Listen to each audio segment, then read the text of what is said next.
ಹಿರಿಯ ಸ್ನೇಹಿತರಾದಂಥ ಬರಗೂರು ರಾಮಚಂದ್ರಪ್ಪನವರು ಹಾಗೂ ವೇದಿಕೆ ಬಂದಿರತಕ್ಕಂಥ ಎಲ್ಲ ಗೆಳೆಯರೇ, ವೇದಿಕೆ ಮುಂಭಾಗದಲ್ಲಿ ಸ್ನೇಹಿತಂತ ಎಲ್ಲ ಗೆಳೆಯರೇ, ಮಕ್ಕಳೇ, ವಿಶೇಷವಾಗಿ ಸಿನಿಮಾವನ್ನು ವೀಕ್ಷಣೆ ಮಾಡಕ್ ಬಂದಿರತಕ್ಕಂಥ ಎಲ್ಲ ವೀಕ್ಷಕರೇ, ಇದು ಬರಗೂರು ನಮಗೊಂದು ರೀತಿ ಹೆಮ್ಮೆ. ಶಿರಾ ತಾಲೂಕಿನ ಒಂದು ರೀತಿ ಸಾಂಸ್ಕೃತಿಕ ರಾಯಭಾರಿ ಅಂದ್ರೂ ಕೂಡ ತಪ್ಪಾಗಲಾರದು. ನಾನು ಕೂಡ ಅವ್ರೇನು ಒಂದು ಊರಿನ ಕತೆ 78ರಲ್ಲಿ ಹೇಳಿದ್ರು, ನಾವೆಲ್ಲ ಅವಾಗ 5-6ನೇ ಕ್ಲಾಸಲ್ಲಿ ಓದ್ತಾ ಇದ್ವಿ ಬರಗೂರಿನಲ್ಲಿ. ಹಾಗಾಗಿ ಇಲ್ಲಿ ಶೂಟಿಂಗ್ ನಡೀತಂತೆ. ನಮ್ಗೆಲ್ಲ ಶೂಟಿಂಗ್ ಬರಗೂರಿನಂತ ಊರಿನ ಶೂಟಿಂಗ್ ಅಂದ್ರೆ ಆಗ ದೊಡ್ಡ ಅದ್ಭುತ. ಹಾಗಾಗಿ ಬರಗೂರರು ಹಲವಾರು ದಾಖಲೆಗಳನ್ನ, ಹಲವಾರು ಪ್ರಥಮಗಳನ್ನ ಸಾಧಿಸಿದ್ದಾರೆ. ಒಂದು ಚಿತ್ರರಂಗ, ಅವರ ಬರವಣಿಗೆ, ಅವರ ಪುಸ್ತಕಗಳು, ಅವರ ಸಾಹಿತ್ಯ ಎಲ್ಲವೂ ಕೂಡ ಕಲಾತ್ಮಕವಾಗಿರುತ್ತೆ. ಜೊತೆಗೆ ಸಮಾಜಕ್ಕೆ, ಸಮಾಜದ ಅಂಕುಡೊಂಕುಗಳನ್ನ, ಓರೆಕೋರೆಗಳನ್ನ ಎತ್ತಿ ಹಿಡಿದು ಎಲ್ಲಿ ಅನ್ಯಾಯ ನಡೀತಾ ಇದೆ ಅನ್ನೋದ್ರ ವಿರುದ್ಧ ನಡೆಯುವಂತ ಒಂದು, ಅವ್ರ ಇಡೀ ಜೀವನವನ್ನೇ ಬಹಳ ಚಿಕ್ಕ ವಯಸ್ಸಿನಲ್ಲೇ ಅದಕ್ಕಾಗಿ ಸಮರ್ಪಿಸ್ಕೊಂಡ್ರು ಅಂದ್ರೂ ಕೂಡ ತಪ್ಪಾಗ್ಲಾರ್ದು. ಆದ್ರೆ ಹಲವಾರು ಜನ ಸಾಹಿತಿಗಳು ಬದಲಾಗಿದ್ದಾರೆ.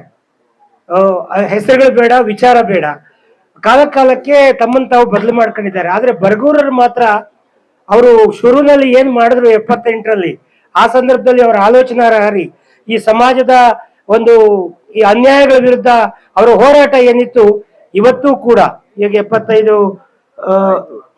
ಆಯ್ತು, 76ನೇ ವರ್ಷಕ್ಕೆ ಕಾಲಿಟ್ಟಿದ್ದಾರೆ. ಈಗಲೂ ಕೂಡ ಅದೇ ಗಟ್ಟಿತನ, ಅದೇ ಒಂದು ಸಮಾಜದ ಬಗ್ಗೆ, ತುಳಿತಕ್ಕೊಳಗಾದವರ ಬಗ್ಗೆ ಆ ಕಳಕಳಿ ನಿಜಕ್ಕೂ ಕೂಡ ಬರಗೂರರನ್ನ ಪಡೆದ ಈ ತಾಲೂಕೆ ಧನ್ಯ ಅಂತ ಹೇಳೋದಕ್ಕೆ ನಾನು ಇಷ್ಟಪಡ್ತೇನೆ. ಅದರ ಜೊತೆನಲ್ಲಿ ಅವರ ಸಿನಿಮಾಗಳು ನಾನು ಕೇಳ್ತಾ ಇದ್ದೀನಿ, ಈಗ ಒಂದು 25-35 ವರ್ಷದಿಂದ ನನಗೊಂದು ಸಿನಿಮಾ ಮಾಡ್ಕೊಡಿ ಸರ್ ಅಂತ. ಅವರು ಯಾಕಪ್ಪ ಈಗೇನೋ ಚೆನ್ನಾಗಿದೆಯಾ, ಯಾಕೆ ಸುಮ್ಮನೆ ಸಿನಿಮಾ ಮಾಡಿ ಕೆಟ್ಟೋಗ್ತೀಯಾ ಅನ್ನೋ ಮಟ್ಟ ಕೇಳಿದ್ದಾರೆ. ಆದ್ರೆ ನನಗೊಂದು ಕನಸಿದೆ, ನಾನು ಸಿನಿಮಾಗಳು ಮಾಡ್ತೇನೆ ಮುಂದಿನ ದಿನಗಳಲ್ಲಿ, ಸಮಾಜಕ್ಕೆ ಕಲ್ಪಂಥದ್ದು. ಅದರಲ್ಲಿ ನನ್ನ ಮೊದಲನೇ ಸಿನಿಮಾ ಬರಗೂರದೇ ಆಗ್ಬೇಕು, ಅವರೇ ನಿರ್ದೇಶನ ಮಾಡ್ಬೇಕು ಮುಂದಿನ ಇದರಲ್ಲಿ. ಏನ್ ಸರ್, ಆಶೀರ್ವಾದ ಇರ್ಲಿ. ಸೊ ಖಂಡಿತ ಹಾಗಾಗಿ ಅದ್ ಮಾಡೋಣ. ನಾವೆಲ್ಲ ಅವರ ಅಭಿಮಾನಿಗಳು, ಅವರ ಸಿನಿಮಾದ ಅಭಿಮಾನಿಗಳು, ಅವರ ಬರವಣಿಗೆಯ ನಾವು ಒಂದ್ ರೀತಿ ಕೆಲವು ಸಾರಿ ಅವರ ಬರವಣಿಗೆಯಲ್ಲಿ ನಾವು ಪಾತ್ರಧಾರಿಗಳಾಗಿ ಕೂಡ ಇದ್ದೇವೆ. ಅವ್ರ ಬರವಣಿಗೆಗಳಲ್ಲಿ ಕೆಲವು ಪಾತ್ರಗಳು ಕೂಡ ನಾವು ತುಳಿತಕ್ಕೊಳಗಾದಂತ, ಬಡತನದಲ್ಲಿ ಆ ಅನ್ಯಾಯಕ್ಕೊಳಗಾದಂತ ಕುಟುಂಬಗಳಲ್ಲಿ ಬಂದವರೇ.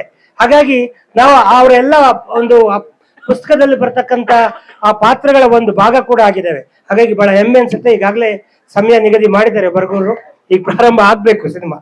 1 ಗಂಟೆಗೆ ಥಿಯೇಟರ್ ಬಿಟ್ಕೊಡ್ಬೇಕು. 2 ಗಂಟೆ 10 ನಿಮಿಷಗಳ ಮೂವಿ ಇದು. ಹಾಗಾಗಿ ಈಗ ಶುರುವಾದ್ರೆ ಕರೆಕ್ಟಾಗಿ 1 ಗಂಟೆಗೆ ಮುಗಿಯುತ್ತೆ. ಆ ಕಾರಣಕ್ಕಾಗಿ ನನ್ನ ಮಾತನ್ನು ಇಲ್ಲಿಗೆ ಮೊಟಕುಗೊಳಿಸಿ ಈ ಸಿನಿಮಾಕ್ಕೆ ಎಲ್ಲ ರೀತಿಯ ಯಶಸ್ಸು ಸಿಗಬೇಕು ಅಂತೇಳಿ ನಾನು ಬಯಸಿ ನನ್ನ ಮಾತು ಮುಗಿಸ್ತೇನೆ. ನಮಸ್ಕಾರ.